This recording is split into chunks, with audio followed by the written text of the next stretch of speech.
একে একে বিএনপির সব প্রজেক্ট ব্যর্থ হয়ে যাচ্ছে। বিএনপি সরকার পিছু হচ্ছে এবং জামাত এনসিপি চালকের আসনে বসছে।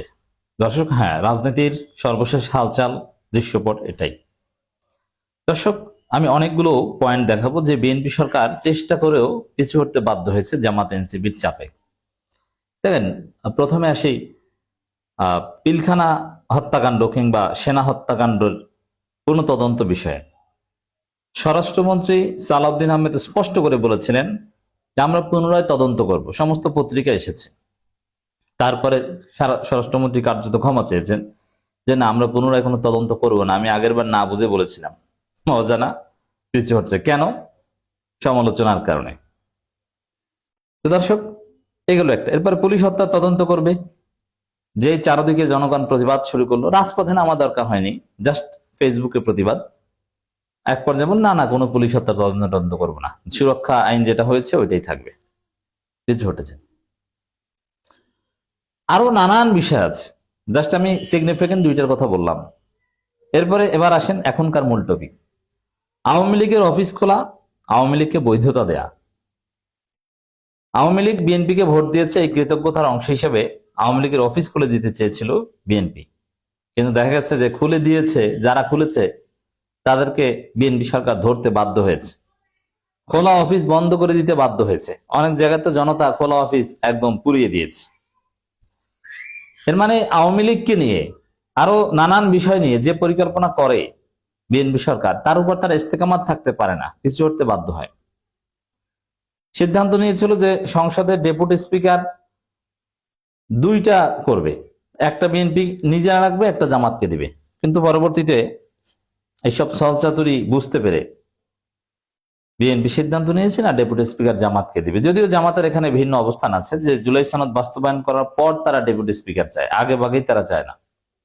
মানে বিএনপি একটা উদ্দেশ্য আছে, ইল মোটিভ আছে। জামাত যেটা মনে করছে যে তাদের পছন্দ মতো যতটুকু ইচ্ছে ততটুকু বাস্তবায়ন করবে, যতটুকু ইচ্ছে করবে না। তা জামাত এই সুযোগটাও দিতে চাচ্ছে না। সংবিধান সংস্কার পরিষদের শপথ বিএনপি নেয়নি, কিন্তু এখন গুঞ্জন শোনা যাচ্ছে যে সংসদের স্পিকার ডেপুটি স্পিকার নির্বাচন করার পরেই তারা সংবিধান সংস্কার পরিষদের শপথ নেবে। রাষ্ট্রপতি চুপ্পুকে রেখে দেওয়ার অ্যাসাইনমেন্ট বিএনপির উপর আছে 2028 সাল পর্যন্ত, কিন্তু চারদিক থেকে যেভাবে চাপ আসছে তাতে অচিরেই রাষ্ট্রপতিকে অভিশংসন করতে বিএনপি বাধ্য হতে পারে। মানে বিএনপি যা চায় সেরকম কিন্তু হচ্ছে না, হয় না। এমনকি এই যে ফ্যামিলি কার্ড থেকে শুরু করে কৃষক কার্ড, আরো নানান কিছু যেগুলো বিএনপির ইশতেহার ছিল, এগুলোও করতে পারবে না। কারণ বিশ্বব্যাপী যে ভয়াবহ অস্থিরতা তৈরি হয়েছে, জ্বালানি তেলের দাম অনিবার্যভাবে যেভাবে বাড়বে, আপনারা জ্বালানি স্থাপনাগুলোতে টার্গেট করে হামলা করা হচ্ছে। হরমুজ প্রণালী কার্যত বন্ধ হয়ে যাওয়ার উপক্রম হয়েছে। হরমুজ প্রণালী বন্ধ হলে শুধু বাংলাদেশ না, সারা পৃথিবীতে জ্বালানির দাম এক পর্যায়ে ডাবল হয়ে যাবে এবং ইরান যুদ্ধ এটা স্কেলেট হওয়ার সম্ভাবনা রয়েছে। এমনকি এখন এটা পুরো গালফে ছড়িয়ে পড়তে পারে। আর যদি কোনো রকম চীন এবং রাশিয়া এনগেজড হয়, তাহলে তো এটা ওয়ার্ল্ড ওয়ার। যদিও চীন রাশিয়া এই যুদ্ধে অংশগ্রহণ করবে বলে মনে হচ্ছে না। এখন এটা ওয়ার্ল্ড ওয়ার না হলেও একটা regional war, just between 2 or 3 countries, এটা না, পুরো গালফে যুদ্ধ ছড়িয়ে পড়বে। সৌদি আরব, আরব আমিরাত, বাহরাইন, কুয়েত, কাতার, সবার উপর অনিবার্যভাবে প্রভাব পড়েছে। এবং ইরানের নীতি এটাই যে আমরা ভালো থাকতে পারবো না, তোমরা কেউ ভালো থাকতে পারবে না। ইরান আক্রান্ত হলে পুরো মধ্যপ্রাচ্য আক্রান্ত হবে, এটা অনিবার্য। তোমার যে যত বড়ই তেল শোধনাগার হোক না কেন, আমরা ভালো রাখবো না, এই বার্তাটা ইরান শুরুতেই দিয়ে দিয়েছে। যার ফলে ভয়াবহ ভাবে জ্বালানির দাম বাড়বে। আর জ্বালানির দাম বাড়লে মুদ্রাস্ফীতি হবে, মূল্যস্ফীতি হবে, যাতে বিএনপির যে পরিকল্পনাগুলো, ফ্যামিলি কার্ড, কৃষক কার্ড, এগুলো আসলে শুরু করতে পারবে না। ফ্যামিলি কার্ড ওটা এমনিতেই একটা অবাস্তব থিওরি, এত টাকা নাই ওখানে। জাস্ট ওই যাদের পঙ্গু ভাতা কিংবা বয়স্ক ভাতা আছে, ওইগুলো জাস্ট একটা কার্ডে ঢুকিয়ে 2-4 টাকা বাড়িয়ে দিবে। এবং যে পরিমাণ লোককে পঙ্গু ভাতা বা এই ধরনের এই বয়স্ক ভাতা দেওয়া হয়, এর চাইতে বেশি লোককে বিএনপি আদৌ দিতে পারবে না। জাস্ট একটু হাঁক ডাক নাম টাম নিবে, কিন্তু দিন শেষে ফলাফল দেবে টাকাই নাই, টাকাই থাকবে না। রিজার্ভ কোথায় যে নামে, বাংলাদেশে দুর্ভিক্ষ হলেও সেটা অসম্ভব নয়, কারণ দেশের অবস্থা ভালো না, বিশ্বের অবস্থাই ভালো না। বিএনপির কপাল খারাপ, আগের বার যখন বিএনপি ক্ষমতা এসেছিল তখনও কিন্তু পুরো গালফে অস্থিরতা ছিল। 2006 সালে যে বিএনপি সরকার আমলে বাংলাদেশের ইতিহাসে সবচেয়ে দুঃশাসন ছিল এবং দ্রব্যমূল্যের ঊর্ধ্বগতি সবচেয়ে ভয়ানক ছিল। এটার বিএনপির চাঁদাবাজি সন্ত্রাসী তো কারণ আছেই, তার মধ্যে গালফে একটা অস্থিরতা এটাও কিন্তু কারণ ছিল। তখন পৃথিবীর বিভিন্ন জায়গায় যুদ্ধ লেগেছিল এবং বিএনপি সরকার পুরো টাইমটাই কিন্তু ওয়ার অন টেরর চলেছিল যুক্তরাষ্ট্রের।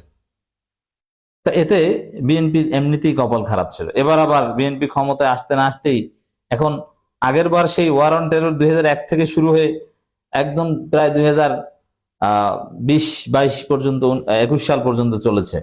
এখন আবার ইরানে যে অস্থিরতা তৈরি হয়েছে এটা বিএনপির পুরো মেয়াদে চলে কিনা বলা যায় না। আর পুরো মেয়াদে জ্বালানি তেলের দাম যদি বৃদ্ধিপ্রাপ্ত থাকে তাহলে তো বিএনপির অবস্থা খারাপ। তা কোনো পরিকল্পনাই কিন্তু বিএনপির সফল হবে না। বিএনপিকে পাপে ধরেছে হয়তো, কারণ বিএনপি ক্ষমতা আসার সাথে সাথে যেভাবে ধর্ষণ বেড়ে যাচ্ছে, যেভাবে অমানবিকতা পাশবিকতা বৃদ্ধি পাচ্ছে, তাতে গজব পড়াটা স্বাভাবিক। তো দর্শক, এখানে আওয়ামী লীগ নিয়ে একটা অসাধারণ রাজনীতি। নাহিদ ইসলাম বলেছেন আওয়ামী লীগ যেখানে কার্যক্রম শুরু করবে এনসিপি সেখানে বাধা হয়ে দাঁড়াবে। এখানে বিএনপির একটা পরিকল্পনা হচ্ছে যে আওয়ামী লীগকে তারা একটা স্কেল পর্যন্ত কাজ করতে দিবে, একদম পুরোপুরি আওয়ামী লীগ ফার্স্ট সেকেন্ড হবে তা না, রিফান্ড আওয়ামী লীগকে ফোর্থ ফিফথ একটা দল হিসেবে এক্সিস্ট করতে দিবে তারা, কিন্তু না, এনসিপি তাও দিবে না। নিষিদ্ধ আওয়ামী লীগ নামে কোনো দল বাংলাদেশে আর থাকবে না। এখন এনসিপি যদি বাধা হয়ে দাঁড়ায়, এনসিপি বাধা হয়ে দাঁড়াবে মানে কি, এনসিপি আওয়ামী লীগের সাথে যতটা না সংঘাত সংঘর্ষে জড়াবে তার চাইতে বেশি জড়াবে বিএনপির সাথে। সংসদে বিএনপিকে দায়ী করবে, আওয়ামী লীগের পুনর্বাসনকারী হিসেবে বিএনপিকে আখ্যায়িত করবে সংসদে এবং ঢাকায়। দেশব্যাপী নারায়ণগঞ্জে কিংবা পঞ্চগড়ে আওয়ামী লীগ অফিস করলে সেই অফিসে আগুন দেওয়ার দরকার নেই, বিএনপিকে দায়ী করবে। এতেই বিএনপি বাধ্য হবে।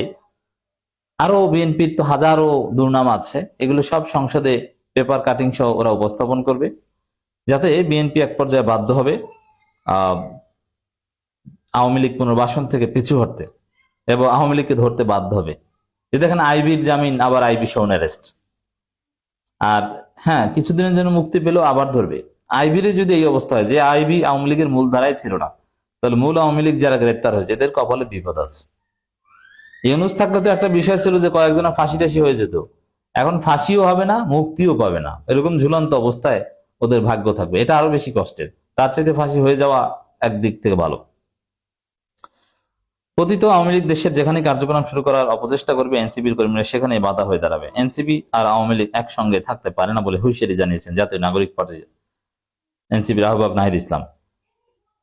তিনি আরো বলেন সংস্কারের বিষয়টি গণভোটে নির্ধারিত হয়ে গেছে, জনগণের এই স্বতঃস্ফূর্ত রায়কে আদালতের মাধ্যমে অস্বীকার করার অপচেষ্টা চলছে। এটা হয়তো হবে, এর পরিণতি ভয়াবহ হবে, আরো সতর্ক নেই ছাত্রনেতা। এমনকি ওই যে আদালতের ঘাড়ে বন্দুক ধরে জুলাই সনদ বাতিল, গণভোটের রায় বাতিল, এগুলোর যে চেষ্টা বিএনপি করছে, সরাসরি এটা বিএনপি এর সাথে জড়িত, এটা স্পষ্ট হয়ে গেছে, এটাও ব্যর্থ হচ্ছে বলে আমরা দেখতে পাচ্ছি।